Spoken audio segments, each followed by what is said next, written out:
Hello everyone, welcome back to my channel. I hope you all are doing well and enjoy my fan fictions. So let's start our fan fiction journey. ये please let me die का 40 episode है. Previous part में हमने देखा था कि वांगजी और Wing ने अपनी हीट और रट एक साथ बिताई थी. So let's start our new chapter. Wangji और विंग ने लगातार 4 दिन तक अपनी हीट और अपनी रट साथ में ही स्पेंड की थी, जिस बारे में कोई भी नहीं जानता था. वांगजी ने सिर्फ लैन सिचैन को एक कॉल मैसेज थ्रू ये बता दिया था कि वो कहीं बाहर जा रहा है और एक इम्पोर्टेंट वर्क में है, पर लैन सिचैन को भी ये नहीं पता था कि वांगजी विंग के साथ है. सो वो दोनों साथ में ऐसे ही अपना क्वालिटी टाइम स्पेंड कर रहे थे. करीबन 4 दिन बीत चुके थे. आज 5वां दिन था. उन दोनों की भी ओमेगा हीट और अल्फा रट शांत हो चुकी थी. वो दोनों 5वें दिन सुबह एक दूसरे की आगोश में लेटे हुए थे. विंग तो सोया हुआ था, पर वांगजी वो जगा हुआ था और वो विंग की तरफ देख रहा था. वो विंग की बालों से खेल रहा था और सोच रहा था कि क्या सच में विंग ने उसे माफ़ कर दिया है, या बस उसने यहाँ वांगजी को इसलिए बुलाया क्योंकि वो अपनी हीट में था. वो इन्हीं सब ख्यालों में गुम था और कब करीबन 2 घंटे बीत गए और विंग उठ गया उसे महसूस ही नहीं हुआ. विंग भी वांगजी की तरफ उठते ही देखा और एक स्माइल की, क्योंकि आज वो अपने अल्फ़ा के सीने पे बहुत कंफर्टेबली सर रख के सोया हुआ था. उसे उसके अल्फ़ा की धड़कनें तक महसूस हो रही थी, जिससे विंग बहुत खुश था. विंग ने हल्का सा मूव किया, तब वांगजी ने नोटिस किया कि विंग जग चुका है. उसने एक स्माइल के साथ विंग की तरफ देखा, पर विंग समझ चुका था कि ये स्माइल वांगजी की रियल स्माइल नहीं है. तो उसने वांगजी की तरफ देखा और उसके चेहरे पर अपना हाथ हल्का सा घुमाते हुए कहा, क्या हुआ तुम्हें? तब वांगजी ने विंग से कहा, क्या तुमने मुझे माफ़ कर दिया है, या बस इस मार्क की वजह से और अपनी ओमेगा हीट की वजह से मुझे यहाँ बुलाया है? विंग इस बात से थोड़ा डिसअपॉइंटेड नज़र आने लगा. उसकी आंखों में हल्का सा गुस्सा था. वो वांगजी से दूर हुआ और उठ के बैठ गया, पर फिर भी उसने वांगजी से अपनी नज़रें नहीं हटाई थी. वांगजी भी वहाँ उठ के बैठ गया. विंग ने वांगजी से कहा, आई नो कि मैं हीट में था, पर मैं खुद को अच्छी तरह से कंट्रोल कर सकता था. मैं हीट सप्रेशन के मेडिसिन्स ले सकता था, जिससे मेरी हीट मुझ पर हावी ना हो. पर मैं सच में चाहता था कि इस हीट में मेरा अल्फ़ा, जिसने मुझे मार्क किया है, वो मेरे साथ हो, मेरे पास रहे. इसीलिए मैंने तुम्हें कॉल किया था. तब वांगजी ने कहा, इसका मतलब तुमने मुझे माफ़ कर दिया? विंग ने उसकी तरफ देखा और कहा, बहुत कोशिश की तुमसे नफ़रत करने की, पर नहीं कर पाया. जानते हो, इन 4 महीनों में मैंने यहाँ अकेले टाइम बिताया. बहुत सोचा तुम्हारे बारे में, पर हमेशा ये सोचकर सोचा कि अब तुम्हारे बारे में नहीं सोचूंगा. हमेशा दिल में दिमाग में तुम्हारा ही ख्याल रहता था. तुम्हारा वो पॉजेसिव बिहेवियर, तुम्हारा मुझसे ऑब्सेस्ड होना, तुम्हारा मुझे छूना, हर वो एक चीज़ मुझे याद आती थी. मैं जितना सोचता था कि नहीं, अब मैं तुम्हें नहीं सोचूंगा, तुम्हें नहीं देखना चाहता, पर फिर भी मेरी आंखों के सामने तुम्हारी ही तस्वीर रहती थी. हमेशा तुम मेरे ख्यालों में रहते थे. मैंने बहुत कोशिश की है तुमसे नफ़रत करने की, पर तुमसे नफ़रत करने की कोशिश में मैं खुद से ही नफ़रत करने लगा था, क्योंकि मैं सोचता था कि तुमने मेरे साथ इतना कुछ किया, फिर भी मैं तुमसे नफ़रत नहीं कर पा रहा हूँ. और इन्हीं सब ख्यालों ने मुझे मजबूर किया था कि मैं खुद से ही नफ़रत करने लगूं. मैंने बहुत सफ़र किया है इन 4 महीनों में. तुम्हारे पास रहकर जितना नहीं ना उतना अकेले में किया है। तुम्हारे लिए मैं अक्सर तड़पा करता था, तुम्हारा वो टच पाना चाहता था, तुम्हारा वो आवाज़ सुनना चाहता था, तुम्हारा मुझे हमेशा अपना कहना। इस सब चीज़ों की मुझे आदत हो गई थी। माना मैं तुम्हें बहुत ज़्यादा नफ़रत करना चाहता था। मैं तुम्हें छोड़ के यहाँ आ भी गया था। सोचा था कि तुम्हें भूल जाऊंगा एक बुरे सपने की तरह, पर कब तुम मेरा एक खूबसूरत ख्वाब बन के मुझ में जीने लगे ये मुझे समझ में ही नहीं आया। इन 4 महीनों में एक पल भी ऐसा नहीं बीता जब मैंने तुम्हारे बारे में ना सोचा हो, तुम्हें महसूस ना करना चाहा हो। मेरी बॉडी की नीड थी, इसीलिए मैंने तुम्हें यहाँ नहीं बुलाया। ये मेरे दिल की ख्वाहिश थी जिसने तुम्हें यहाँ बुलाया है। वरना रात को 2 बजे कौन सा ओमेगा एक अल्फ़ा को कॉल करके अपने कॉटेज में बुलाएगा और इतनी सारी प्रिपरेशन करेगा।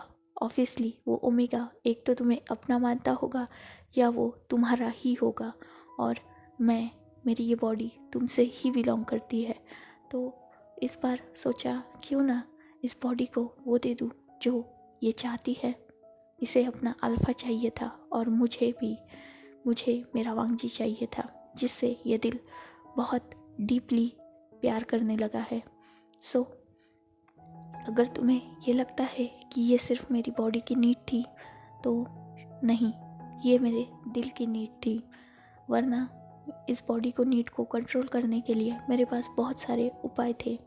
इनफैक्ट एक बात तुम्हें बता दूँ, मेरे पास दूसरे अल्फाज भी थे। ये सुनकर वांगजी की मुट्ठियाँ कस गई और विंग उसे टीज कर रहा था। ये बात बिना सोचे समझे वांगजी ने विंग के लिप्स को कैप्चर किया और वो उसे हार्शली किस करने लगा और फिर से वो विंग के ऊपर आ गया।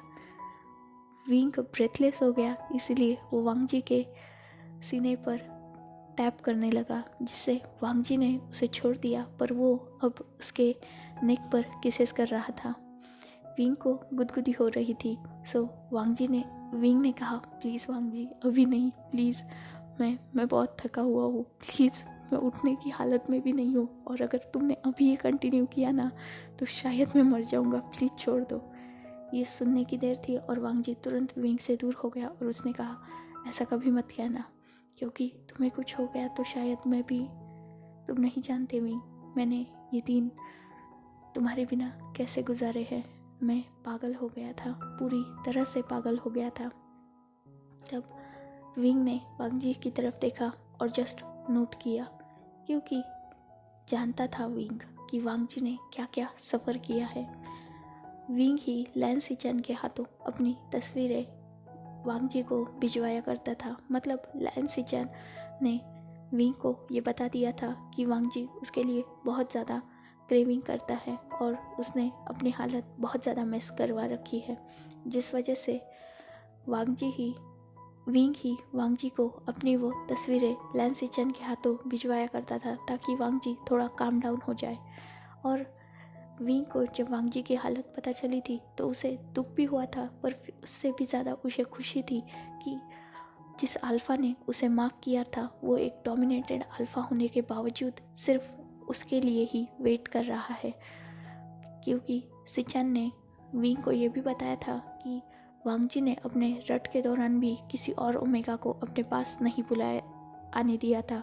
इनफैक्ट वो बहुत ज़्यादा पेन में था, फिर भी उसके ना होठों पर सिर्फ विंग यही नाम था। सो विंग खुश भी था। अब करीबन दोपहर का वक्त हो चुका था। विंग और वांगजी दोनों भी लैंड मेंशन जाने के लिए रेडी था।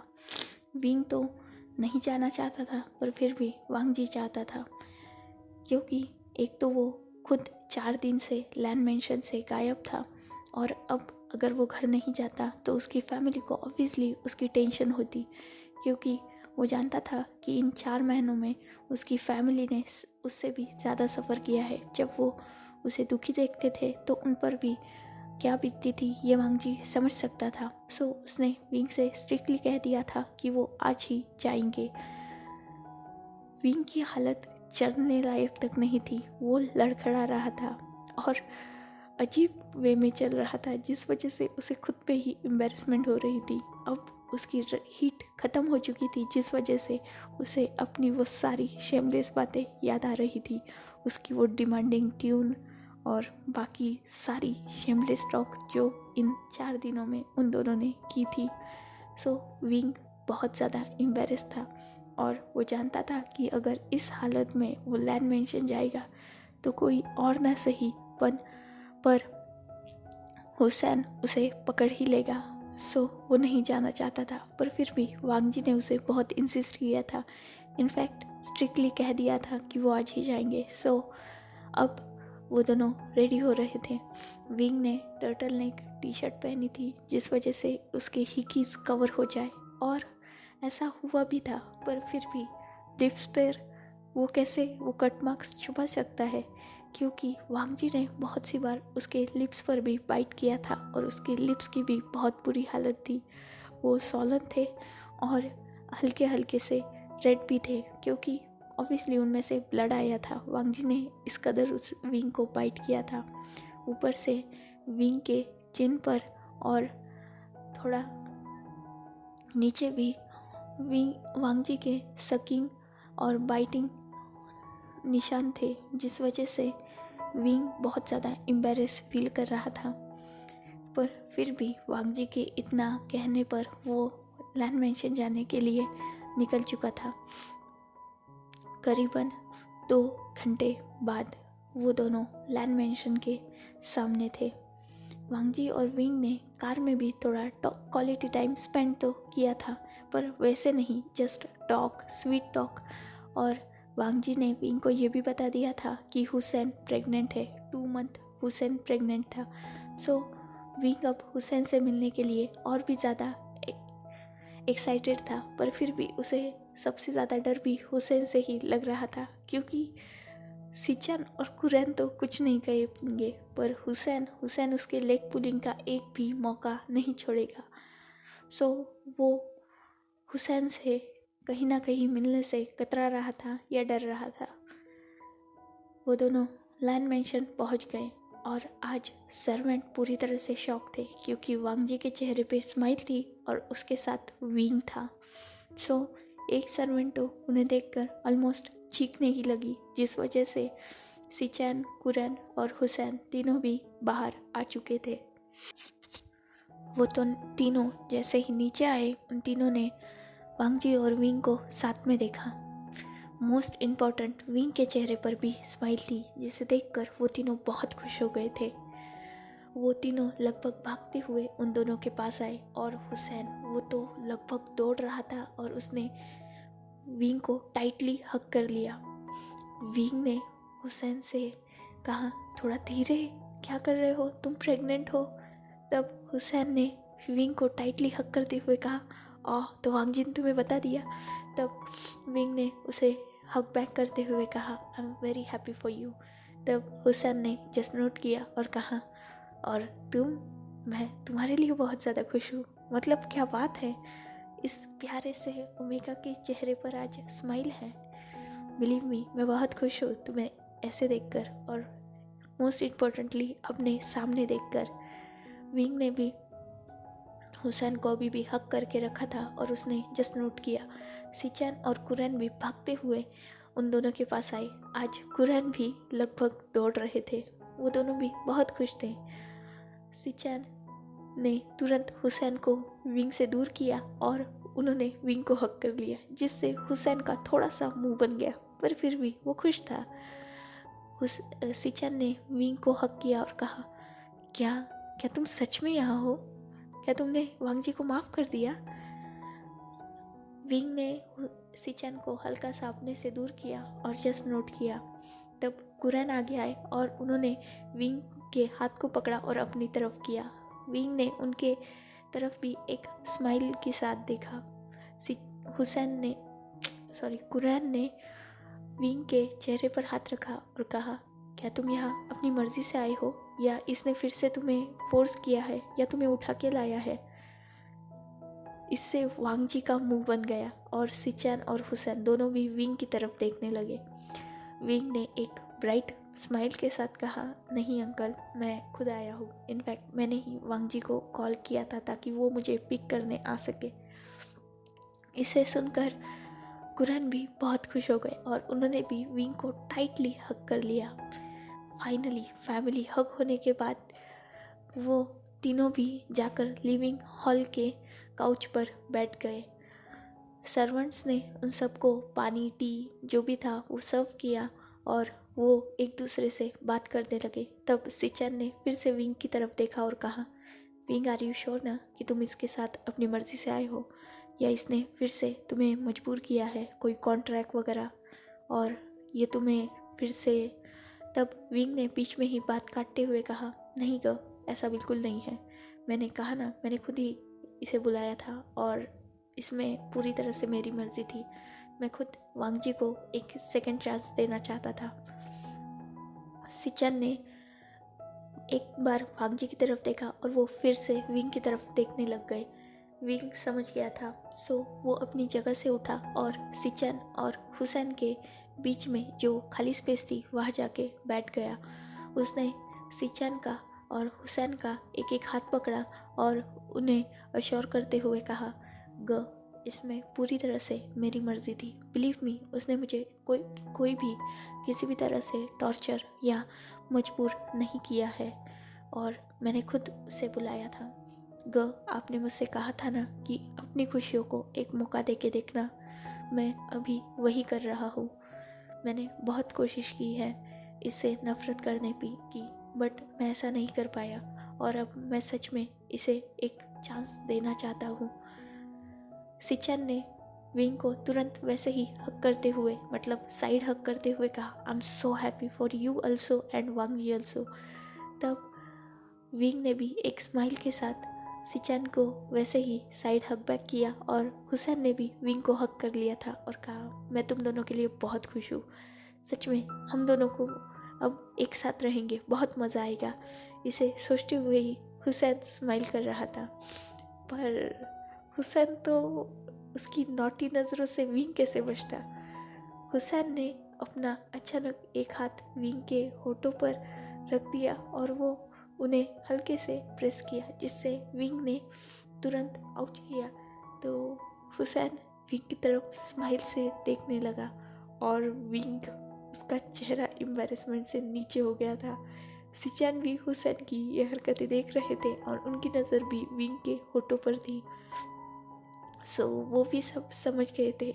हुसैन ने वैसे ही विंग को हल्का सा अपने शोल्डर से हिट किया, तब विंग तुरंत वहाँ से उठ गया और वो वहाँ से जाने लगा और कहा, मैं फ्रेश होके आता हूँ। तब हुसैन ने विंग के पीछे जाते हुए कहा, मैं इसकी हेल्प करके आता हूँ। विंग ने तुरंत मुड़ते हुए कहा, बिल्कुल नहीं, मैं अकेले भी कर सकता हूँ सब।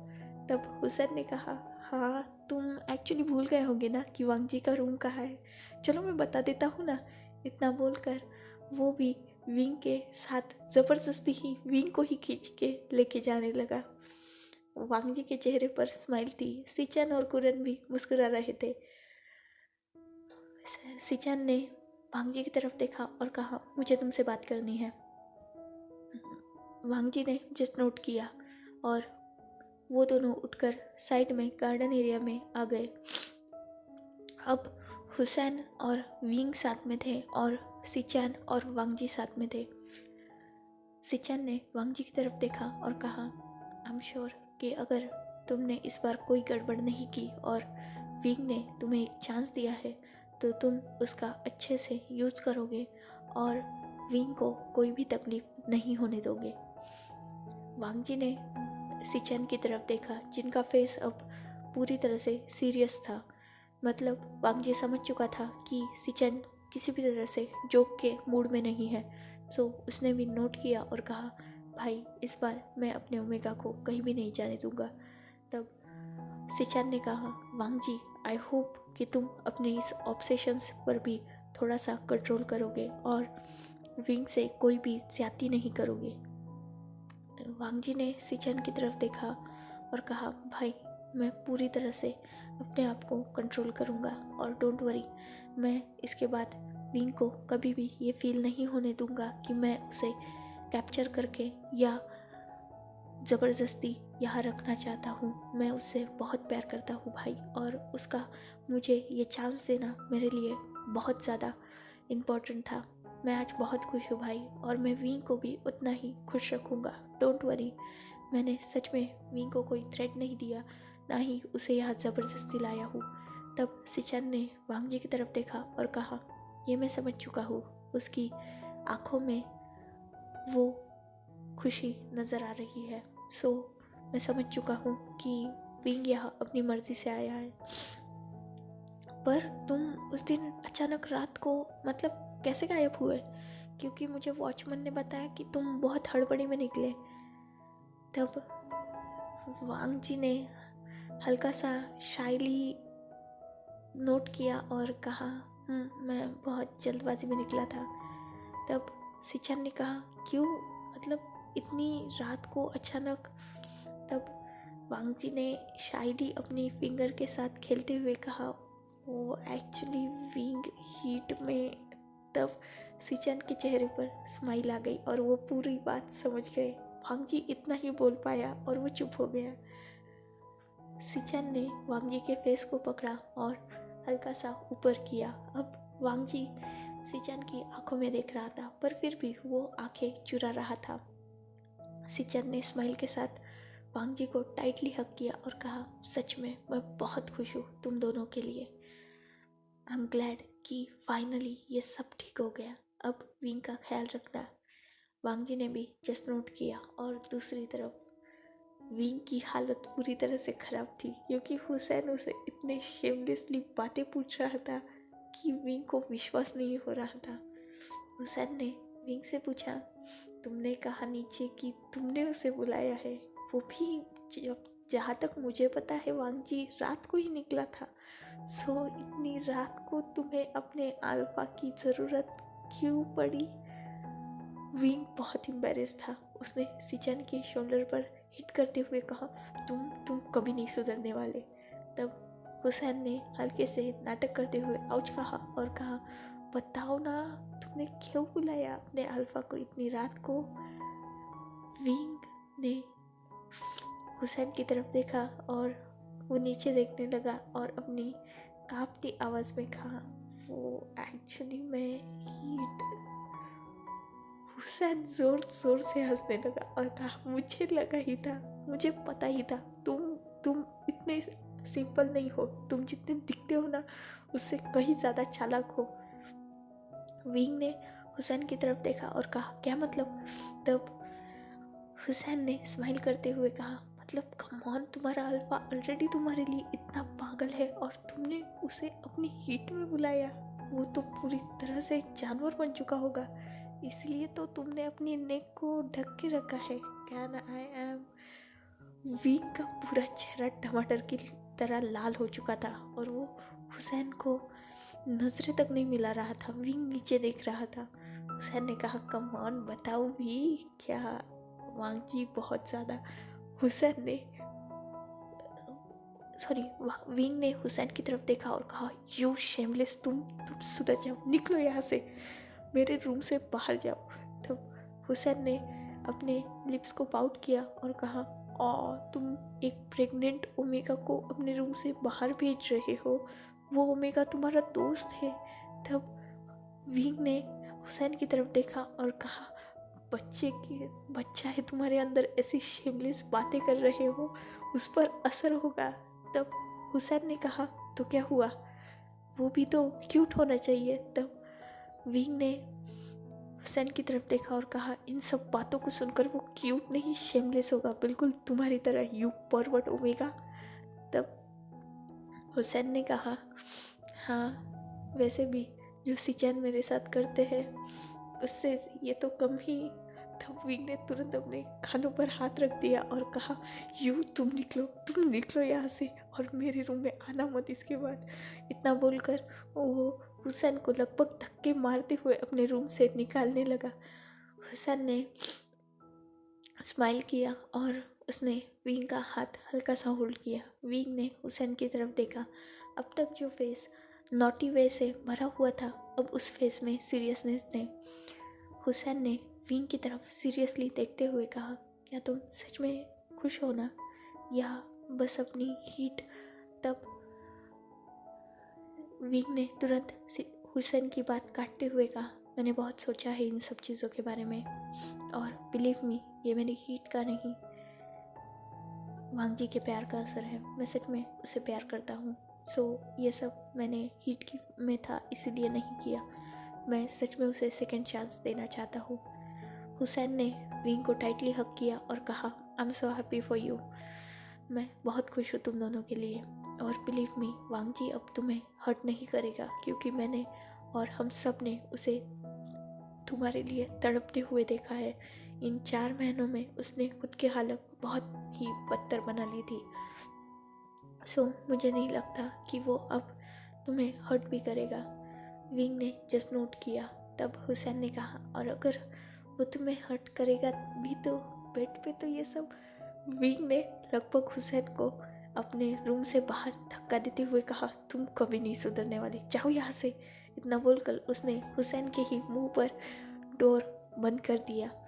सिचान और वांग जी दोनों भी उस तरफ से आ ही रहे थे, मतलब वो भी विंग के रूम में ही आ रहे थे, पर उन्होंने जब देखा कि विंग ने गुस्से में हुसैन को बाहर निकाल दिया तो वो दोनों कंफ्यूज हो गए।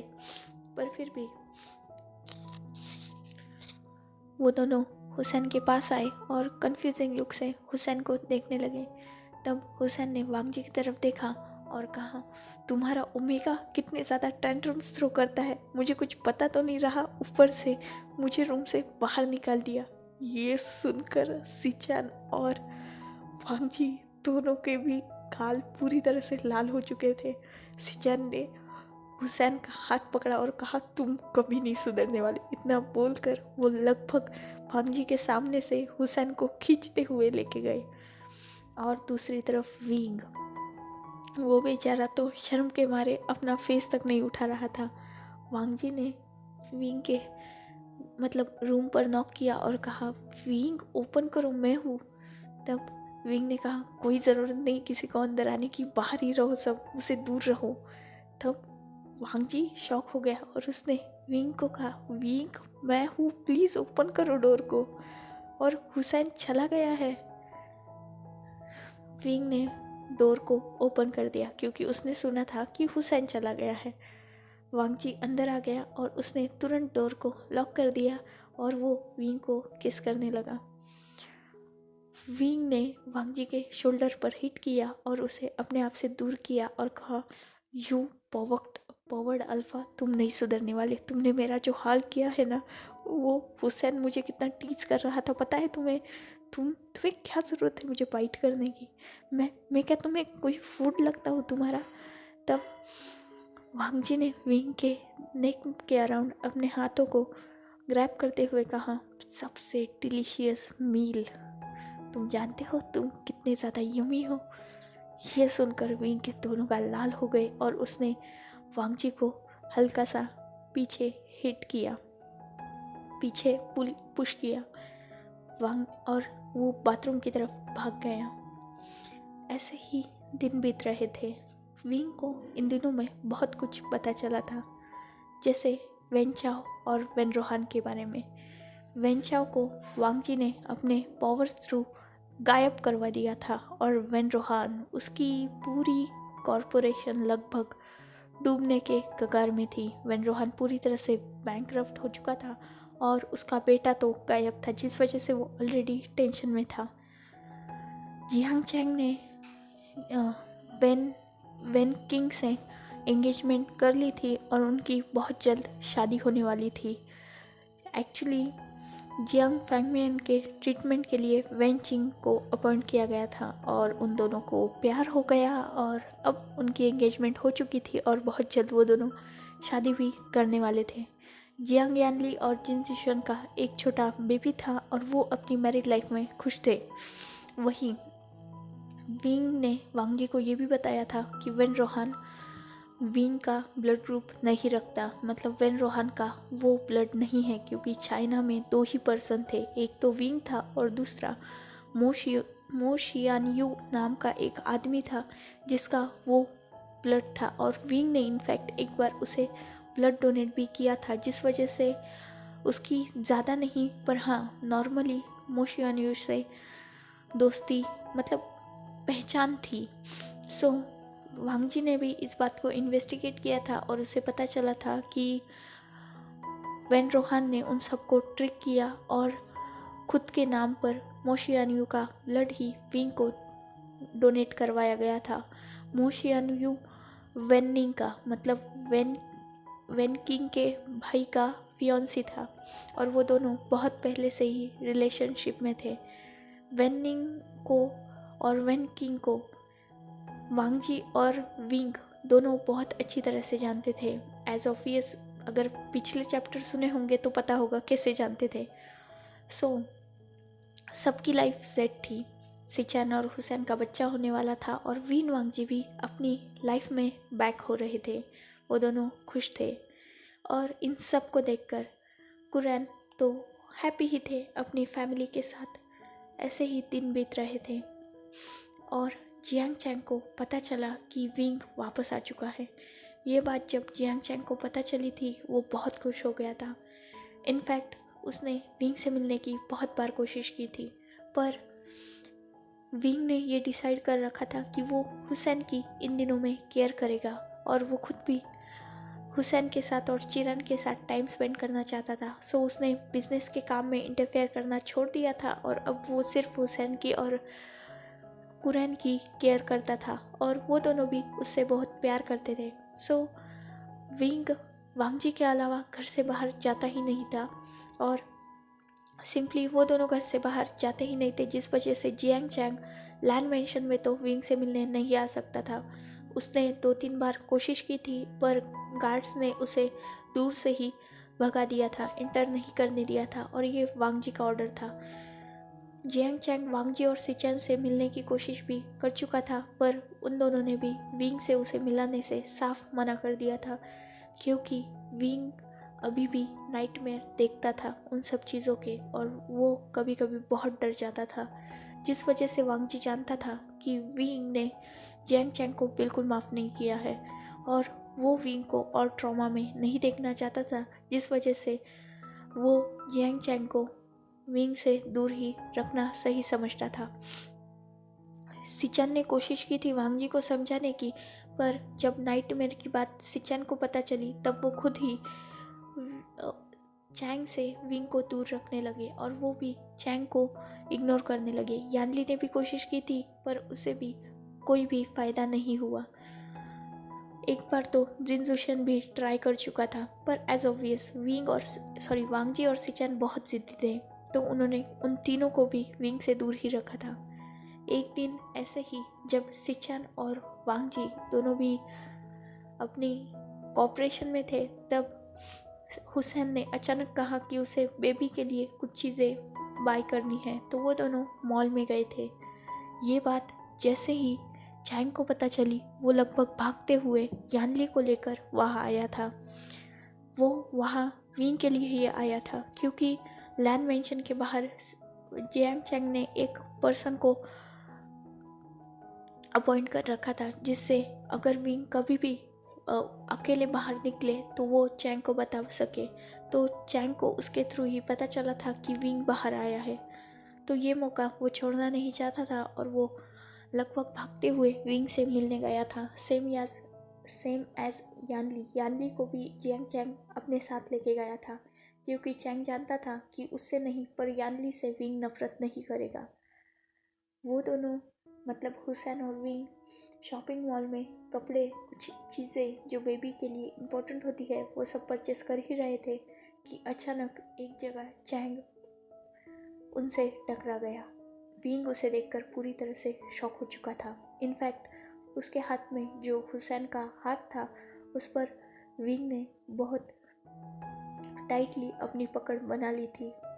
हुसैन समझ चुका था कि विंग डर रहा है, वो अनकंफर्टेबल है चैंग को देखकर, तो उसने तुरंत अपने मोबाइल से सिचैन को मैसेज कर दिया था और अपनी लोकेशन भी सेंड कर दी थी। उसने ये बहुत क्विकली किया था, पर विंग इन सब चीज़ों से अनजान चैंग की तरफ देख रहा था और उसके पीछे यानली भी खड़ी थी।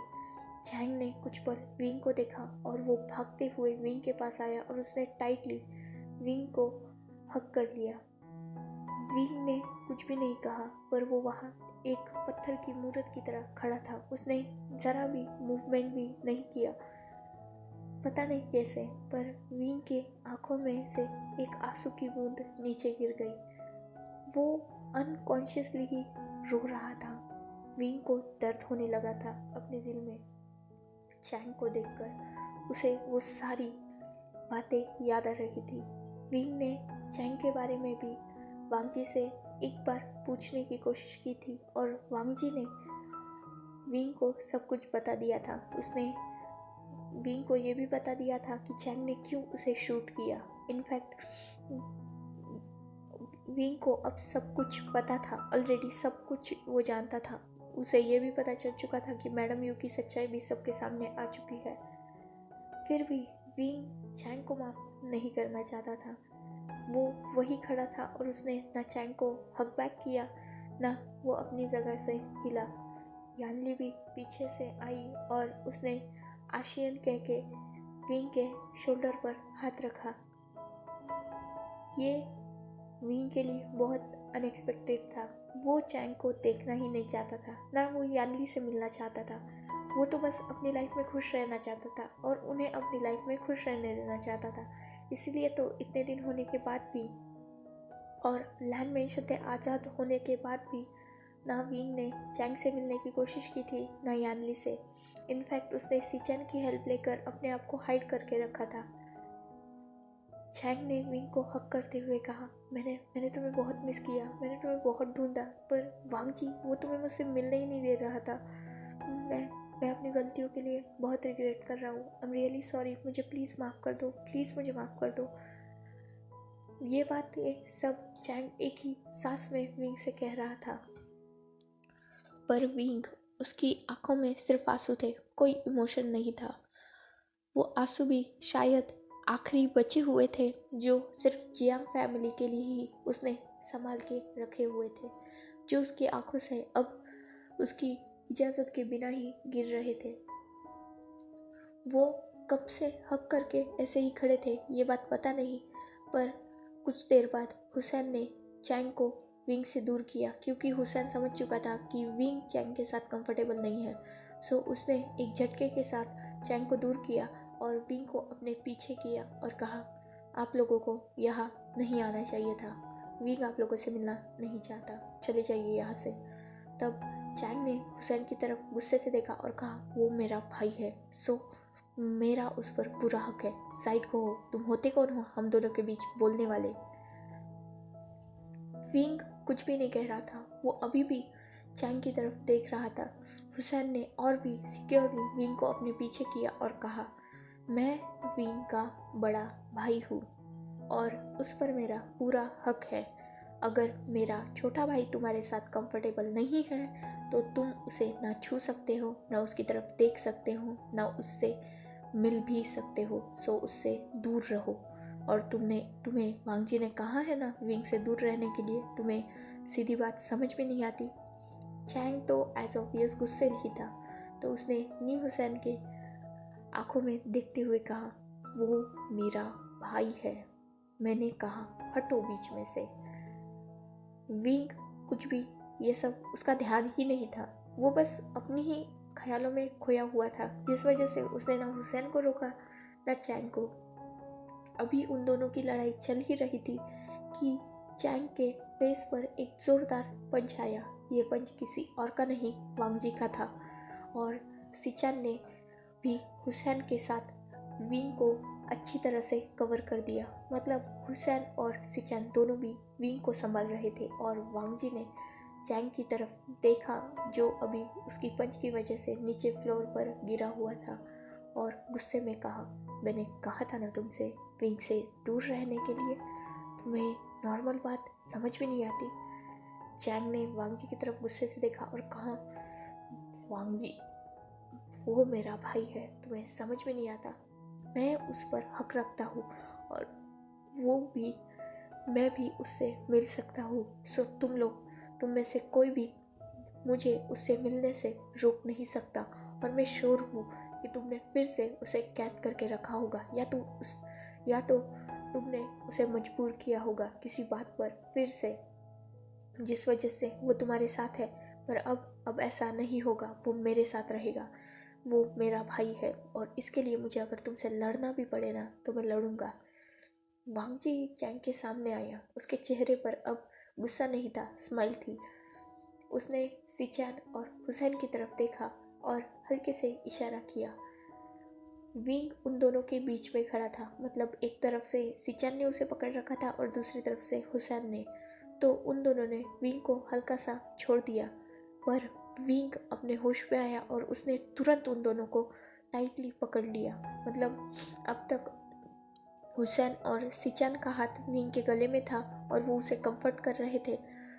तो तुरंत उसने उन दोनों को दूर जाते हुए देखा तो उन दोनों के हाथ को पकड़ लिया और उन दोनों की तरफ अपनी टीयरी आइज से देखने लगा। ये सब देख के चैंग को बहुत दर्द हुआ और वांग जी उसकी साइड में थोड़ा सा नीचे झुका और कहा, वो किसका है ये तुम्हें पता चल ही गया होगा ना? वो तुमसे डर रहा है, वही मेरे गगर से वो दूर ना हो इसीलिए उन्हें होल्ड कर रहा है। सो फैमिली तो इसे ही कहते हैं ना। हम फैमिली से डरते थोड़ी ना है, उनके पास रहते हैं, उनके पास कंफर्टेबल फील करते हैं। और देखो, जिससे तुम अपना भाई कह रहे हो ना, वो मेरे गगर के साथ कंफर्टेबल फील कर रहा है। वो उन दोनों के साथ है, तुम्हारे साथ नहीं। अगर मैंने उसे मजबूर किया होता ना तो वो भी तुम्हारे पास भागते हुए आता, पर उसने ऐसा नहीं किया। उसने मेरे गगो को पकड़ा है। सो तुम उस पर कोई भी राइट नहीं रखते और ये आगे से मत कहना कि वो तुम्हारा भाई है। मैंने पहले ही क्लियरली ये कह दिया था कि विंग जियांग्स के लिए मर चुका है। सो ये बात भूलना मत जियांग चैंग, और मेरे ओमेगा से, इनफैक्ट मेरे मार्क्ड ओमेगा से दूर रहना। ये सुनकर चैंग बहुत ज़्यादा शॉक हो चुका था और उसने लड़खड़ाते हुए कहा कि क्या तुमने उसे मार्क, मतलब विंग अप? तब वांग जी ने अपनी भी कॉलर को हल्का सा साइड करते हुए कहा, हम दोनों एक दूसरे के मार्क्ड अल्फा और मार्क्ड ओमेगा है। सो तुम अब चाहकर भी उसे मुझसे दूर नहीं कर सकते और ऐसा करने की कोशिश भी मत करना। वो तुमसे डरता है, उससे दूर रहो। यानली तब चैंग की तरफ आई और उसने चैंग को उठाया।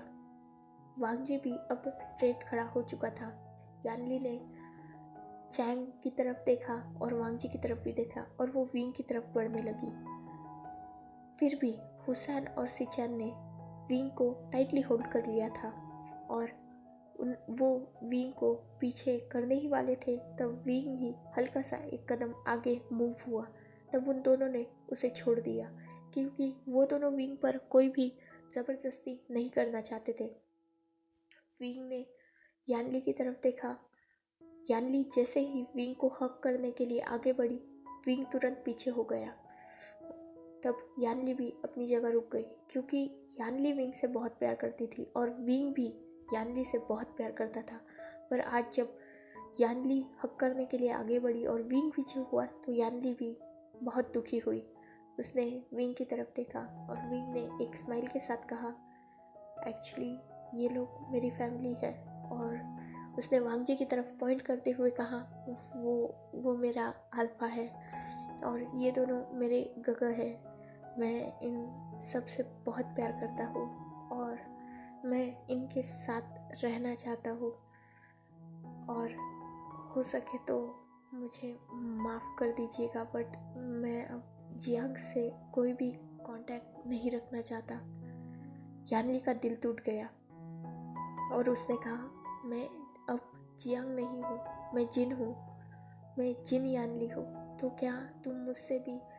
तब विंग ने स्माइल करते हुए कहा, आप बिलोंग तो जियांग्स को ही करती थी ना। मैं अब जियांग्स, जिन या किसी और से भी कोई भी वास्ता नहीं रखना चाहता। अब मैं लैन वुशियान हूँ, लैन वी वुशियान हूँ और मेरा अल्फा लान वांग जी है। मैं अब लैन फैमिली को बिलोंग करता हूँ और उनसे ही प्यार भी करता हूँ। ये लोग मुझसे बहुत प्यार करते हैं शीजे, और मैं भी। तो मैं नहीं चाहता कि मैं अपने अतीत में फिर से वही दर्द सहूँ। मैं खुश हूँ और इन लोगों के साथ खुश रहना चाहता हूँ। सो प्लीज़ आप लोग उससे दूर रहिए ना, प्लीज़। यानली विंग की तरफ बढ़ी और कहा, क्या तुम सच में खुश हो? क्या इसने तुम्हें मजबूर नहीं किया? विंग ने तुरंत अपना सिर नामे किया। यानली ने एक स्माइल की और कहा, ठीक है, अगर तुम नहीं चाहते तो आगे से हम तुम्हें परेशान नहीं करेंगे। पर फिर भी एक बात याद रखना विंग, अगर कुछ भी हुआ तो तुम्हारी भी एक फैमिली है और हम लोग अपनी गलतियों के लिए बहुत ज़्यादा गिल्टी है। विंग ने यानली की तरफ एक कदम बढ़ाया और कहा, शीजे आपकी कोई गलती नहीं है, पर प्लीज़ मुझे। तब यानली ने बीच में ही विंग को काटते हुए कहा, आई अंडरस्टैंड, मैं समझती हूँ और मुझे इससे कोई प्रॉब्लम नहीं है। मैं खुश हूँ अपने आशियन को खुश देखकर, पर क्या फिर भी एक लास्ट बार तुम अपने शीजे को हक कर सकते हो? विंग ने नोट किया और वो तुरंत यानली के गले से लग गया। उन दोनों ने एक बहुत ही स्वीट सा हक शेयर किया और यानली ने विंग के हेड पर अपना प्यार से हाथ सहलाया और कहा, हमेशा खुश रहना और जब भी तुम्हें लगे कि तुम्हें हमारी ज़रूरत है, हमें याद करना। विंग ने जस्ट नोट किया। जियांग चैंग भी विंग की तरफ आया और उसने विंग के सामने अपने घुटने टेक दिए। ये देखकर विंग शॉक हो चुका था। चैंग ने लगभग अपने हाथ जोड़ते हुए बेगिंग ट्यून में कहा, प्लीज़ मुझे माफ़ कर देना, मैं सच्चाई नहीं जानता था और जब तक मुझे पता चला बहुत लेट हो चुका था। मैंने बहुत गलत किया है तुम्हारे साथ और शायद मैं तुम्हारी माफ़ी भी डिज़र्व नहीं करता। मैं बहुत सेल्फिश था कि मुझे लगा था कि तुम मुझे माफ़ कर दोगे, पर फिर भी मैं तुमसे नाराज़ नहीं हूँ। तुम्हें अगर कभी भी येलान वांगजी या कोई और भी परेशान करे या बुली करे तो ये बात मत भूलना कि तुम्हारा एक भाई है।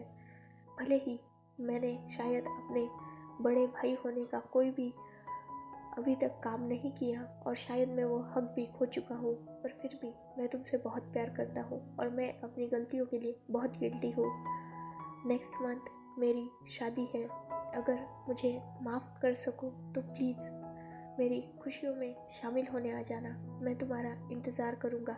इतना बोलकर चैंग बिना किसी की भी अगली बात का वेट किए वहाँ से लगभग भागते हुए निकल गया था। यानली ने विंग की तरफ देखा और उसके फेस पर हाथ रखा और कहा, वो सच में अपनी गलतियों के लेकर बहुत गिल्टी है और अंकल फेंगमियान भी तुम्हारे अंकल फेंगमियान भी तुम्हें बहुत मिस करते हैं। पापा ने भी तुम्हें बहुत मिस किया है। सो अगर तुम कभी भी हमें माफ़ कर पाओ तो प्लीज़ जियांग चैंग की शादी में ज़रूर आना। इतना बोलकर वो भी वहाँ से चली गई। इसी हैप्पी एंडिंग के साथ और कुछ सैड एंडिंग के साथ ये एफएफ यही ख़त्म होता है। इसके बाद ऑब्वियसली विंग और वांगजी घर चले गए और उनकी फिर से एक हैप्पी फैमिली स्टार्ट हो गई और वो दोनों वैसे ही हैप्पीली जीने लगे। अब जियांग चैंग को विंग ने माफ़ किया या नहीं ये नहीं पता, या ये वक्त का सवाल है। अगर उसके दिल में होगा तो वो माफ़ कर देगा, वरना तो किस्मत की बात है। और लैंस अब विंग का पहले से भी ज़्यादा ख्याल रखने लगे थे, क्योंकि वो जानते थे कि विंग अब पूरी तरह से अपनी फैमिली को छोड़ चुका है। उसके बाद लैंस ही विंग की फैमिली थे और वो सब विंग से बहुत प्यार करते थे। और फाइनली इस पेनफुल झरने के बाद विंग को एक हैप्पी लाइफ नसीब हुई। जो किस्मत में होता है वो ज़रूर मिलता है, भले ही लाख दर्द आए, लाख दुख आए और लाख मजबूरियाँ हो, इंसान को वो हैप्पीनेस मिल ही जाती है जिसका वो हकदार है, जिसे वो डिज़र्व करता है। विंग ने भी अपनी लाइफ में बहुत कुछ सहा, वांगजी ने भी अपनी लाइफ में कम नहीं सहा था। वो भले ही पहले अय्याश था, पर फिर भी विंग ने के प्यार ने, उसकी सॉफ्टनेस ने, उसके उस नेचर ने वांगजी को मजबूर किया उसके सामने घुटने टेकने के लिए, और एक डोमिनेटेड अल्फा जो हमेशा अपनी अय्याशियों में रहता था और एक कोल्ड और क्रूअल नेचर रखता था, वो अब एक हैप्पी लाइफ जी रहा था और विंग के साथ वो बहुत खुश था। फाइनली सिचैन को अपना बेबी ब्रदर जैसा चाहिए था वैसा मिल गया था, एक हैप्पी पर्सन। वांगजी ने माफिया का वर्क भी बहुत सा छोड़ दिया था और अब वो विंग और बिजनेस को ज़्यादा ही इम्पोर्टेंट देता था, स्पेशली विंग को। विंग उसकी लाइफ में उसकी हैप्पीनेस बन के आया था। वो भले ही एक कॉन्ट्रैक्ट था पर फिर भी आज वांगजी विंग के साथ बहुत खुश था। वांगजी और विंग ने भी बहुत जल्द वेडिंग करने का डिसाइड कर लिया था और कुछ ही दिनों में इनफैक्ट चाइंग के वेडिंग से भी पहले विंग और वांगजी ने एक छोटी सी वेडिंग कर ली थी, जिसमें सिर्फ उसकी फैमिली मतलब लैन सिचैन, लैन हुसैन और लैन कुरैन ही शामिल थे और बाकी घर के सर्वेंट, बाकी किसी को भी उन्होंने नहीं बुलाया था। और वांगजी ने ये अनाउंस कर दिया था कि विंग उसका ओमेगा है और विंग ने भी उसे मार्क किया है। ये भी वांगजी ने बहुत कॉन्फिडेंटली पब्लिकली अनाउंस कर दिया था, जिससे विंग तो एम्बेरस था पर वांगजी अपना मार्क दिखाता घूमता था, जिससे विंग को एम्बेरसमेंट के साथ साथ खुशी भी मिलती थी। सो ये एफएफ, ये नॉवेल यही ख़त्म होती है। आई होप कि आपने ये प्लीज़ लेट मी डाई बहुत ज़्यादा इन्जॉय किया हो। कुछ लोग बोर हो चुके थे बट फिर भी आज फाइनली ये एफएफ पूरी तरह से ख़त्म हुआ। और अगर आपको ये एफएफ सच में पसंद आया हो तो लाइक्स और कमेंट्स तो बनते हैं। बाकी सब आप इस एफएफ के बारे में मुझे अपनी राय देना चाहते हैं तो दे सकते हैं। मैं आपके कमेंट्स का बहुत बेसब्री से इंतज़ार करती हूँ। सो इनफ करते हैं आज की बातें और आज की बकवास। आपको एफएफ पसंद आया हो तो कमेंट्स ज़रूर कर देना और मैं आपके कमेंट्स का बेसब्री से इंतज़ार करती हूँ और रीड भी करती हूँ। सो डोंट वरी, अगर मैं रिप्लाई ना भी कर पाऊँ तो मैं भी थोड़ा बिज़ी रहती हूँ, सो मुझे माफ़ कर देना। बट मैं आपके कमेंट्स पढ़ती नहीं हूँ या उन्हें इग्नोर करती हूँ, ये बात पूरी तरह से गलत है। चलिए, बहुत हो गई बातें। अगर एफएफ पसंद आया हो तो लाइक करना, कमेंट करना, शेयर करना, सब्सक्राइब करना और वांगशियन फ़ैन बने रहना और ऐसे ही वांगशियन से लव करते रहना और मेरे चैनल से भी। Goodbye, take care, enjoy your beautiful life.